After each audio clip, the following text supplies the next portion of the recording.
মদ্যপান, ধূমপান ও মাদক সেবন স্বাস্থ্যের পক্ষে ক্ষতিকর।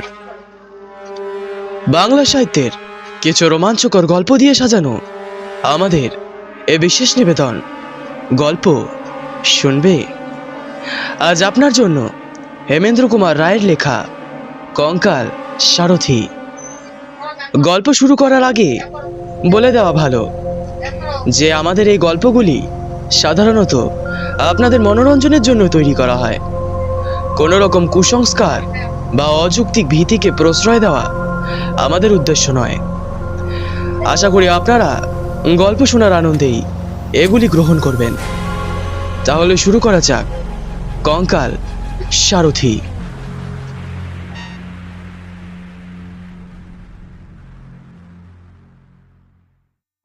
উফ, ম্যালেরিয়ার মতন ছেঁচড়া অসুখ পৃথিবীতে আর কিছু আছে কি? উফ, এই দেখো না, শখ করে সেদিন ঢাকুরিয়ার লেক দেখতে গিয়েছিলাম। সন্ধ্যা একটু আগেই হঠাৎ কাঁপুনি দিয়ে আমার জ্বর এলো। সে কি যে জ্বর, যে সে কাঁপুনি নয় সে। না পারি দাঁড়াতে, না পারি বসতে, একেবারে ঘাসের ওপর শুয়ে পড়লাম। কি শীত রে বাপ! পা থেকে মাথা পর্যন্ত চাদর মুড়ি দিয়ে কাঁপতে কাঁপতে কেমন যেন আচ্ছন্নের মতন হয়ে রইলাম। সেইভাবে কতক্ষণ ছিলাম ভগবান জানেন। তবে একবার চাদরের ভেতর থেকে জুলজুল করে চোখ মেলে উকি মেরে দেখলাম চারিদিকে গাঢ় অন্ধকারের মেলা। কোথাও জনমানবের সাড়া নেই। বুকটা কেমন ছ্যাঁত করে উঠল। কোথায় বাগবাজারে আমার বাড়ি, আর কোথায় পড়ে আছি আমি একলা। গুন্ডারা গলায় ছুরি বসাতে পারে, সাপে কামড়াতে পারে, বিনা চিকিৎসায় প্রাণ পাখি ফুরুক করে পালিয়ে যেতে পারে। বাড়ির লোক এতক্ষণে হয়তো ভেবেই সারা হচ্ছে, আর তো এখানে থাকা চলে না। যেমন করে হোক আমাকে আজ বাড়ি যেতে হবে। অনেক কষ্টে উঠে দাঁড়ালাম। গায়ের ভেতর দিয়ে তখনও যেন আগুনের ঝলক ছুটছে। চোখের সামনে দিয়ে যেন রাশি রাশি সর্ষে ফুল নাচতে নাচতে একবার আধার সাগরে ডুবে যাচ্ছে, আর একবার ভেসে ভেসে উঠছে। প্রতিবার পা ফেলি আর মনে হয় এই বুঝি আমি দরাম করে মাটিতে পড়ে যাব। তবুও থামলাম না, টলতে টলতে এগিয়ে চলেছি মাতালের মতন। রাত ঝা ঝা করছে। সে রাত্রে আমি প্রথম বুঝতে পারলাম পৃথিবী কতটা বেশি স্তব্ধ হতে পারে। শহরের হট্টগোলে রাগ হয় বটে, কিন্তু এই স্তব্ধতা সহ্য করা অসম্ভব। একটা ব্যাঙ, কি একটা ঝিঝি পোকা, কি পাহারাওয়ালার নাক পর্যন্ত ডাকছে না। গাছের পাতায় বাতাসের একটু নিঃশ্বাস পর্যন্ত শোনা যাচ্ছে না। সারি সারি কোম্পানির আলোর থামগুলো নীরবে দাঁড়িয়ে জ্বলন্ত চক্ষু যেন থমথমে অন্ধকারকে নিরীক্ষণ করছে। তিমির, তুলির প্রলেপ মাখানো গাছপাতার ফাঁকে ফাঁকে বাড়ির পর বাড়ি দেখা যাচ্ছে বটে, কিন্তু তারাও যেন প্রেতপুরীর মতন নিস্তব্ধ। তাদের ভেতর থেকে একটা ঘুম ভাঙা খোকার কান্নার আওয়াজ পর্যন্ত জেগে উঠছে না। কে যেন আজ নিদুটির মন্ত্রপুরে সমস্ত জগৎকে বোবা করে দিয়েছে। জ্বরের ঘোরে চলেছি তো চলেছি। এই নিঃশব্দ পল্লী ছেড়ে শহরের শব্দের রাজ্যে গিয়ে পড়বার জন্যে প্রাণ আমার ছটফট করতে লাগলো। কিন্তু এ পথ যে আর শেষ হচ্ছে না, শেষ হতে চাইছে না। এ পথ যেন আজ কোনোভাবেই শেষ হবে না, কালও হবে না। আমাকে যেন কোনো অভিশপ্ত আত্মার মতন চলতে হবে অনন্ত কাল ধরে। এক বেচারি ইহুদির গল্প পড়েছিলাম, কার সাপে তাকে নাকি অনন্তকাল ধরে সারা বিশ্বে ছুটোছুটি করে বেড়াতে হয়েছিল।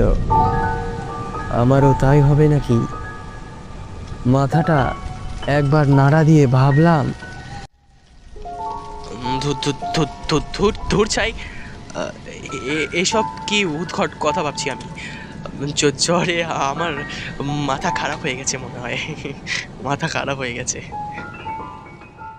মাঝে মাঝে এক একটা মাঠ যেন এক একটা অন্ধকারের মায়া সরোবর। সেখান দিয়ে যেন অন্ধকারের ঢেউ বইছে, অন্ধকারের স্রোত ছুটে আসছে আমাকে গ্রাস করবার জন্যে। অন্ধকারের তরঙ্গের ভেতরে গাছগুলোকে দেখাচ্ছে বড় বড় দৈত্য দানবের মতন। পথিকে হৃৎপিণ্ড ছিঁড়ে খাওয়ার জন্যে তারা ওত পেতে প্রস্তুত হয়ে আছে। কান্না ভরা কনকনে বাতাস এসে চুপি চুপি যেন আমার কানে কানে বলে যাচ্ছে, ওহে নিঝুম রাতের অজানা মানুষ, এ মৃত্যুপুরীর ভিতর দিয়ে কোথায় চলেছ তুমি? আমার কথা শোনো, ভূত পেত্রা একে একে জেগে উঠছে। এই বেলা প্রাণ নিয়ে পালাও, পালিয়ে যাও, পালিয়ে যাও। আরো খানিক অগ্রসর হয়ে মনে হলো পৃথিবীর সমস্ত শব্দ এসে আমার দু পায়ের দুই জুতোর ভিতরে আশ্রয় নিয়েছে। প্রত্যেক বার পা ফেলি আর সেই শব্দগুলো জুতোর ভেতর থেকে চমকে ওঠে। রাজপথের ওপরে আছাড় খেয়ে পড়ে আর আমাকে চমকে চমকে তোলে। শব্দ শুনতে চাই, নিজের পায়ের শব্দ শুনতে পাচ্ছি, কিন্তু কেন জানি না সে শব্দ শুনে আমার মন খুশি হচ্ছে না, আরো বেশি নেতিয়ে পড়তে লাগলো। সে যেন রাজপথে ঘুমন্ত কোনো অশরীরী প্রেতাত্মার চিৎকার। আমার পদাঘাতে সে যন্ত্রণায় গজরে গজরে উঠছে। আহ, এতক্ষণ পরে রসা রোডের মোড়ে এসে পড়লাম। আশ্বস্তির নিঃশ্বাস ফেলে ট্রামওয়ের একটা লোহার থামে ঠেসান দিয়ে দাঁড়িয়ে অনেকক্ষণ জিরিয়ে নিলাম। এখানটাও তেমনি নির্জন ও তেমনি নিস্তব্ধ হলেও আমার মন যেন অনেকটা আরাম পেল। এই তো ট্রামের রাস্তা, এই পথ ধরে সিধে গেলেই যত মাইল দূরেই থাক না কেন আমাদের পাড়া বাগবাজার আমি পৌঁছেই যাব। খানিক দূর এগোতে পারলেই লোকজনের সাড়া পাবো নিশ্চয়ই। আর ট্রাম ও বাস বন্ধ হলেও ট্যাক্সি মেলা অসম্ভব নয়। তখন জ্বরে আমার চোখ ছলছল করছে, কান করছে ভো ভো, আর মাথা ঘুরছে। বারবার ইচ্ছে করতে লাগলো পথের উপরে লম্বা হয়ে শুয়ে পড়বার জন্য। কেবল মা বাবার বিষণ্ণ মুখের কথা ভেবেই মনের ইচ্ছাটাকে অতি কষ্টে দমিত করে রাখলাম। নিজে নিজেই বললাম, মন তুমি শান্ত হও, শান্ত হও। এই পথের শেষেই আছে তোমার বাড়ি, তোমার আত্মীয় স্বজন, তোমার নরম তুলতুলে বিছানা। কোনো রকমে চক্ষু মুদে এই পথটুকু পার হতে পারলেই ব্যাস, সকল কষ্ট, সকল ভাবনার অবসান ঘটবে। হঠাৎ দূর থেকে একটা শব্দ জেগে ওঠে। চারিদিকে নিস্তব্ধতার মুখে যেন ভাষ্য দিলে।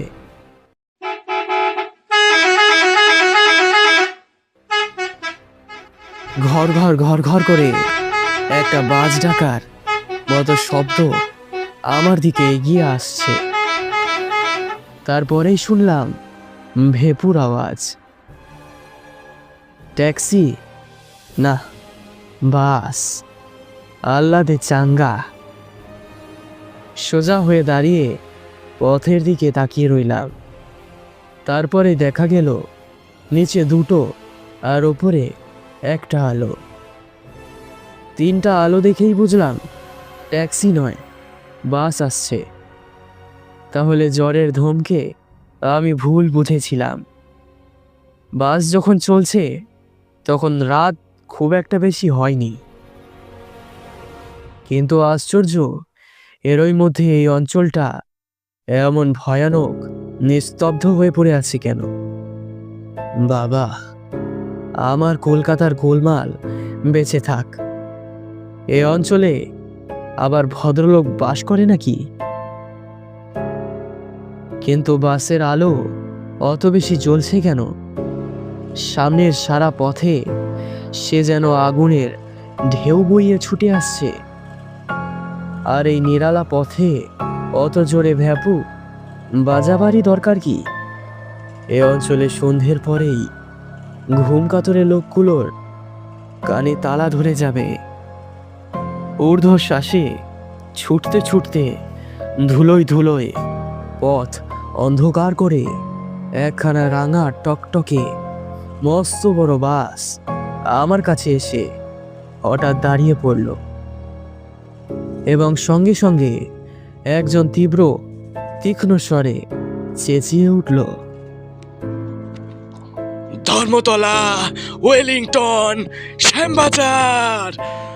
ধর্মতলা, ওয়েলিংটন, শ্যামবাজার। ধর্মতলা, ওয়েলিংটন, শ্যামবাজার। আমি তাড়াতাড়ি বাসে উঠে একখানা গদি মোড়া আসনের ওপর থপ করে বসে পড়লাম। হোক শ্যামবাজারের বাস। এই স্তব্ধ মরার মুল্লুক থেকে তো এখন আমাকে পালাতেই হবে। শ্যামবাজার থেকে বাগবাজার পায়ে হেঁটে যেতে এমন বেশি দেরি লাগবে না। কিন্তু কেন জানি না, বাসের ভেতর ঢুকেই আমার বোধ হলো আমি যেন এক জগৎ ছেড়ে অন্য আর এক অচেনা জগতের ভেতরে প্রবেশ করলাম। বাস ছুটছে আর ভেপু বাজছে। এত বেগে বাস ছুটছে তার জানলাগুলো সব খোলা রয়েছে, অথচ বাইরে থেকে বাতাসের একটুখানি ঝলক পর্যন্ত আমার গায়ে লাগছে না। আমি ভারী অবাক হয়ে গেলাম। আমার জ্বর কি এত বেশি হয়েছে যে দেহের অনুভব ক্ষমতা লোপ পেয়েছে? পথ তেমনি নির্জন আর নিঃসার হয়ে আছে, কিন্তু বাতাসও কি আজ ঘুমিয়ে পড়েছে নাকি? আমার মনে হতে লাগলো দম বন্ধ হয়ে সারা পৃথিবী আজ মারা পড়েছে। তার কোথাও আর জীবনের লক্ষণ নেই। বেঁচে আছি খালি আমি, ওই বাসের ড্রাইভার আর কন্ডাক্টর। আমরা তিনজন ছাড়া বাসের ভেতরেও কোনো আরোহী ছিল না। থাকবেই বা কেন? এত রাতে কার ঘাড়ে ভূত চাপবে যে বাসে চড়ে বেড়াতে বেরোবে? বাসের ভেপু বাজছে আর বাজছে। কান যে ঝালাপালা হয়ে গেল আমার। কন্ডাক্টরের দিকে ফিরে আমি বিরক্ত স্বরে বললাম, ড্রাইভারকে বারণ করে দাও। পথে কোনো লোকও নেই, গাড়িও নেই, তবু এত হর্ন বাজাচ্ছে কেন? লোকটা শিখ, মস্ত বড় লম্বা দেহ, মস্ত বড় দাড়ি, কালা আর বোবার মতো আমার পানে আড়ষ্ট চোখে তাকিয়ে রইল। আবার বললাম, শুনছো? হর্ন দিতে বারণ করো। এভাবে দাঁড়িয়ে আছো কেন? বারণ করো। সে তবুও জবাব দিল না। ড্রাইভারকে হর্ন থামাতেও বলল না। লোকটা সত্যি সত্যি কালা বা বোবা নাকি? কিন্তু তাই বা হবে কি করে? এই খানিকক্ষণ আগেই তো সে ধর্মতলা, ওয়েলিংটন আর শ্যামবাজার বলে চেঁচিয়ে পাড়া মাথায় করেছিল। সে বোধহয় আমার কথার জবাব দিতে চায় না। এরা কি ভেবেছে যে এদের ভেপুর আওয়াজে সারা শহর ঘুম ভেঙে, আর তাহলেই সবাই বিছানা থেকে লাফিয়ে পড়ে ছুটে এসে বাসের প্যাসেঞ্জার হয়ে যাবে? কিন্তু শহর জাগবার লক্ষণ প্রকাশ করলে না। পথের আশেপাশে নেড়ি কুকুরগুলো আরাম করে কুণ্ডলি পাকিয়ে শুয়ে শুয়ে ঘুমোচ্ছিল। কিন্তু এই বাসের সাড়া পেয়েই তারা তাড়াতাড়ি উঠে লেজ পেটের তলায় ঢুকিয়ে ছুটে পালাতে লাগলো। মহা ভয়ে ঘেউ ঘেউ করে কাঁদতে কাঁদতে। আজকে বাইরের জীবের সাড়া পাওয়া যাচ্ছে কেবল ওই কুকুরগুলোর কাছ থেকে, কিন্তু তারাও দেখা যাচ্ছে ওই অদৃশ্য হয়ে গেল। কুকুরগুলো কেন আমাদের বাস দেখে পালাচ্ছে? মনের ভেতর কেবল এই প্রশ্নেই জাগতে লাগলো।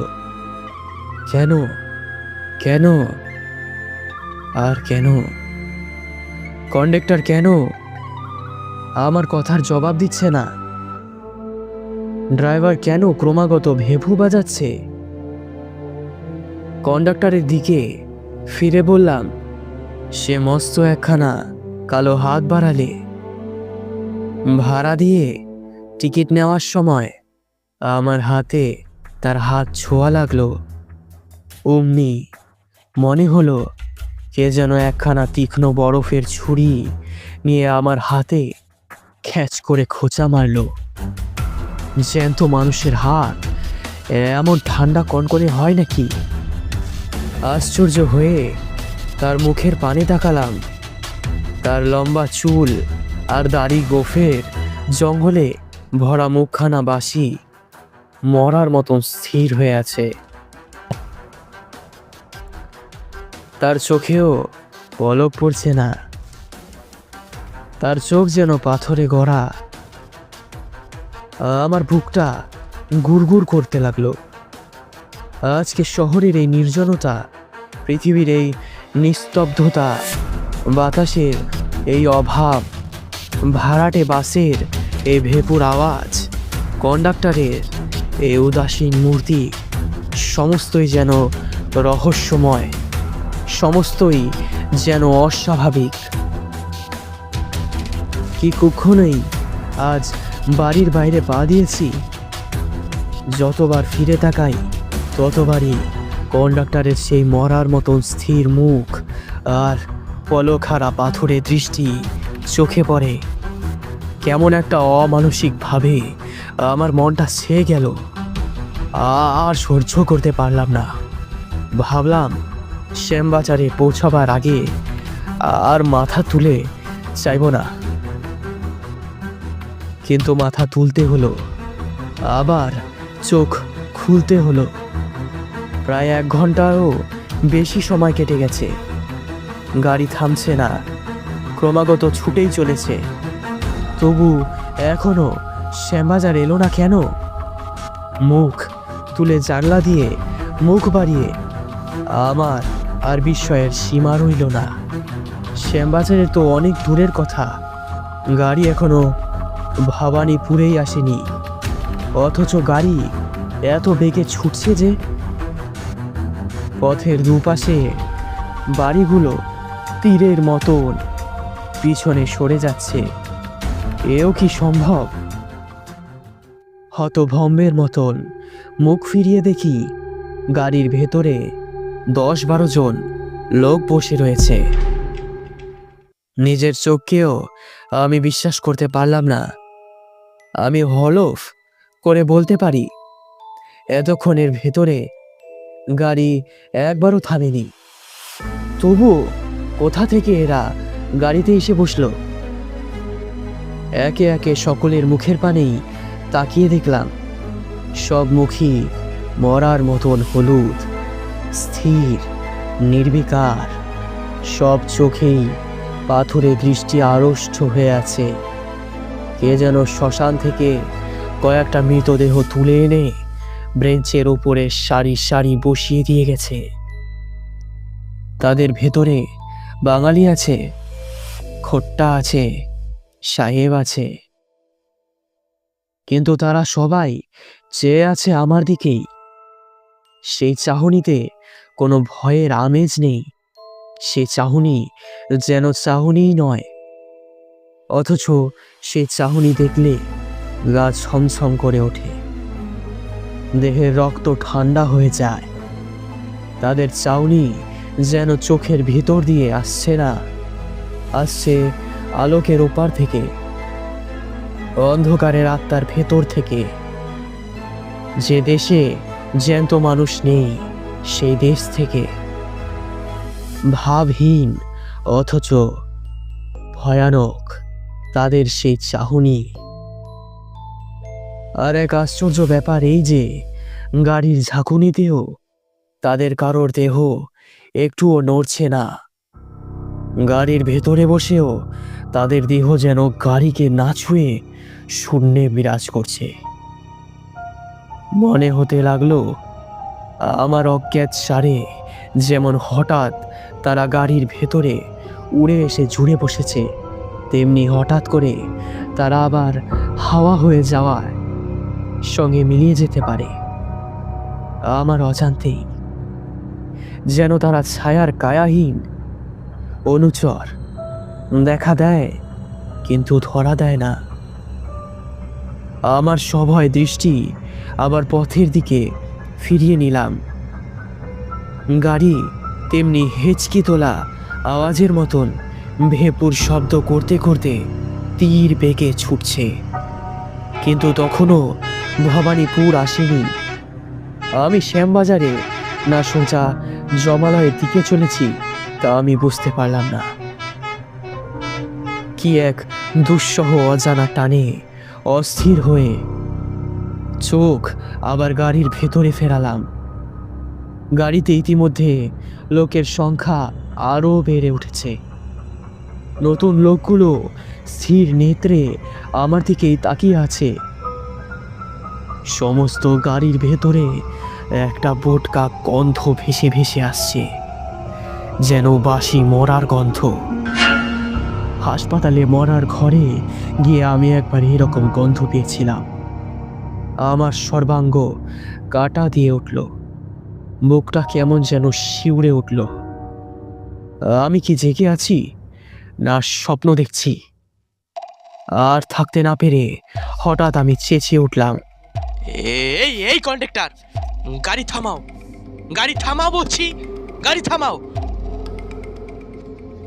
কন্ডাক্টর কোনো সাড়া দিল না, গাড়ি থামাবার চেষ্টাও করলো না।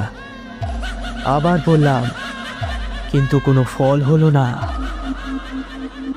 রেগে দাঁড়িয়ে উঠে কন্ডাক্টরের দেহ আমি নাড়া দিতে গেলাম, কিন্তু তাকে ছুঁতে পারলাম না। চোখের সামনে তাকে স্পষ্ট দেখতে পাচ্ছি, কিন্তু তাকে স্পর্শ করতে পারছি না। সে যেন হাওয়া দিয়ে তৈরি। হঠাৎ গাড়ির সব লোক একসঙ্গে অট্ট হাসি শুরু করে দিল।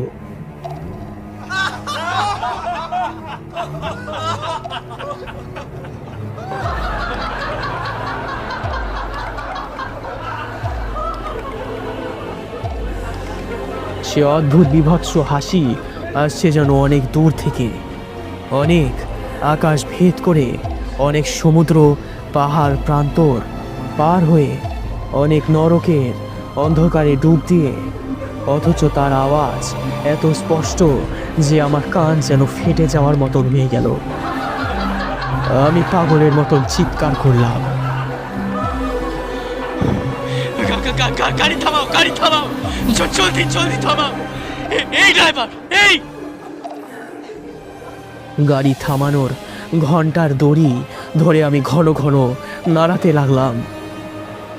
ড্রাইভার এতক্ষণে পরে আমার দিকে মুখ ফেরালো। সে মুখে এক কিলো মাংস নেই। সে মুখ সাদা ধবধবে হাড়ের মুখ, নাক চোখের জায়গায় তিনটে গর্ত, দু ঠোঁটের জায়গায় দুসারি দাঁত বেরিয়ে আছে। এতক্ষণ তবে সেই পোশাক পরা কঙ্কালটায় গাড়ি চালাচ্ছিল। গাড়ির ভেতরে অট্টহাসির আওয়াজ বেড়েই চলেছে। আমি আর সইতে পারলাম না সেই ভীষণ অট্টহাসি। শুনতে শুনতে আমি একেবারে অজ্ঞান হয়ে পড়লাম।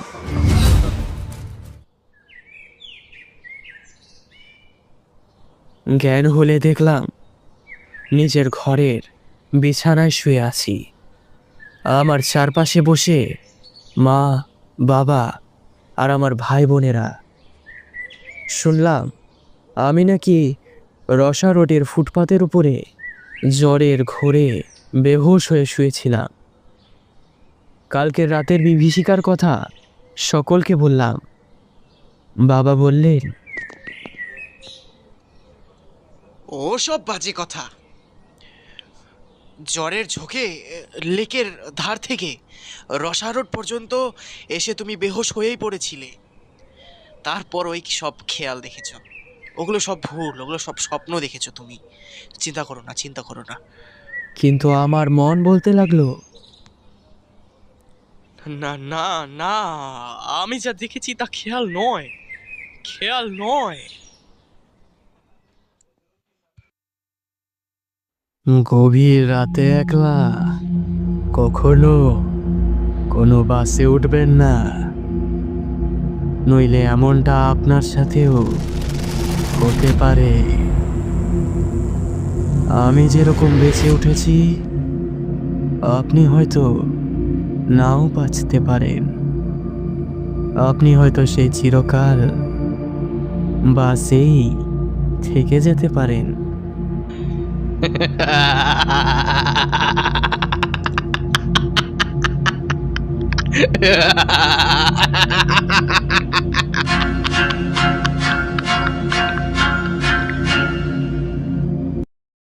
গল্প শুনবেতে আজ আপনারা শুনলেন হেমেন্দ্র কুমার রায়ের লেখা কঙ্কাল সারথি। গল্পের পাঠক আমি প্রীতম, এবং অন্যান্য কাস্টিং চরিত্রগুলি হলো বাবাইদা, কানাইদা, গদাইদা আর আমি। আপনাদের যদি গল্পটি ভালো লেগে থাকে তাহলে চ্যানেলটি লাইক করুন, সাবস্ক্রাইব করুন এবং শেয়ার করুন। আর আমাকে কমেন্টে জানান আমার ভুলগুলো, যা আমি পরের ভিডিওগুলিতে সংশোধন করতে পারি। আপনাদের কাছে যদি কোনো রকম গল্প থেকে থাকে তাহলে আমার ডেসক্রিপশন বক্সে দেওয়া ইমেলটিতে পাঠাতে পারেন। আর হ্যাঁ, যে গল্প লিখেছে তার সম্পর্কে কিছু ডিটেলস দিয়ে দিবেন, যাতে তাকে আমরা ইন্ট্রোডিউস করতে পারি। আপনার দেওয়া গল্প পড়ে যদি আমার ভালো লাগে তাহলে আমি সেই গল্প আমার চ্যানেলে অবশ্যই পোস্ট করব। আচ্ছা, আজকের জন্য এতটাই। দেখা হচ্ছে আবার খুব তাড়াতাড়ি।